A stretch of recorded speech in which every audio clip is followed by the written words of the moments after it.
Nestled on the northern bank of Loch Ness lies this beautiful historical castle. Welcome to Urquhart Castle. The present ruins date from the 13th century to the 16th century, although it was built on an earlier fortification. The castle played a role in the Wars of Independence, then became a royal castle. Some say that William the Lion had a royal castle at Urquhart in the 12th century, however there is no evidence to support this.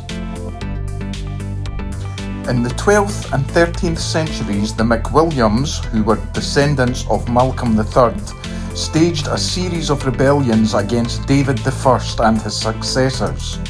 The last of these rebellions was put down in 1229. In 1275, after Alan Durward's death, Urquhart Castle was granted to John II Comyn, Lord of Badenoch. The first documentary record of the castle occurs in 1296 when it was captured by King Edward I. Edward's invasion of Scotland sparked the beginning of the Wars of Scottish Independence, which would continue intermittently until 1357.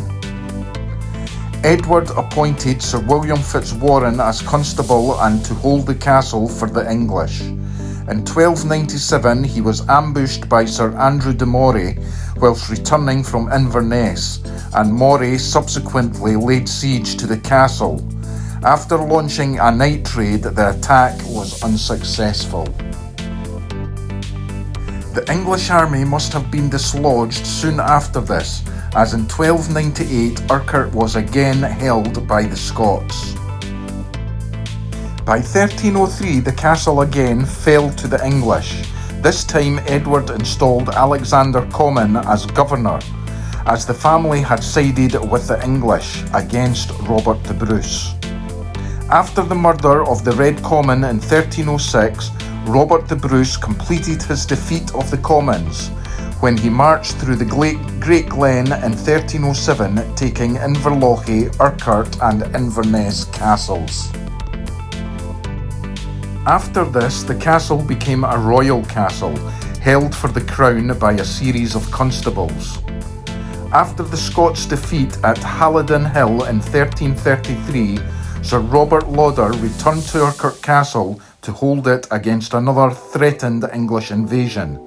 It is recorded as being one of 5 castles in Scotland at this time to be held by the Scots.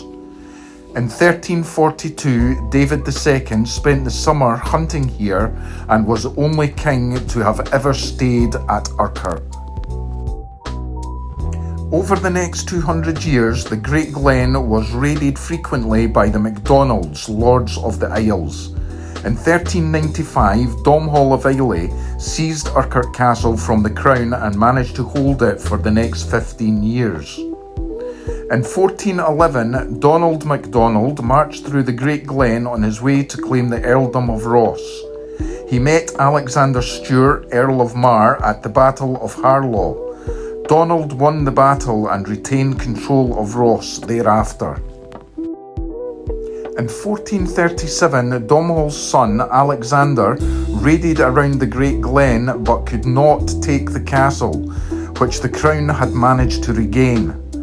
Alexander's son John took the reins in 1449, aged 16, and in 1452 he too raided up the Great Glen and this time succeeded in seizing the castle. He obtained a grant of lands and the castle for life. However, in 1462 John made an agreement with Edward IV against James III.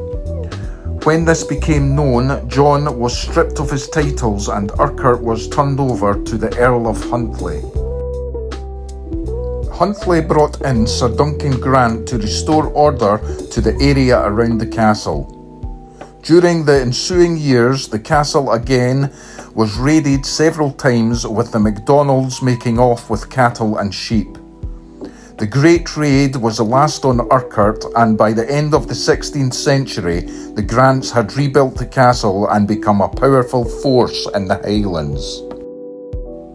When Oliver Cromwell invaded Scotland in 1650, he disregarded Urquhart in favour of building forts at either end of the Great Glen. When James VII was deposed in the Revolution of 1688, Ludovic Grant sided with William of Orange and garrisoned the castle with 200 men. Though they lacked weapons, they were well provisioned and managed to hold off a force of 500 Jacobites until the main Jacobite army was defeated in Cromdale in 1690. When the soldiers left the castle, they blew up the gatehouse to prevent the Jacobites from occupying it. By the 1770s, the castle was roofless and regarded as a romantic ruin by the 19th century. It was given over to the state in 1913, who continued to look after it along with Historic Environmental Scotland.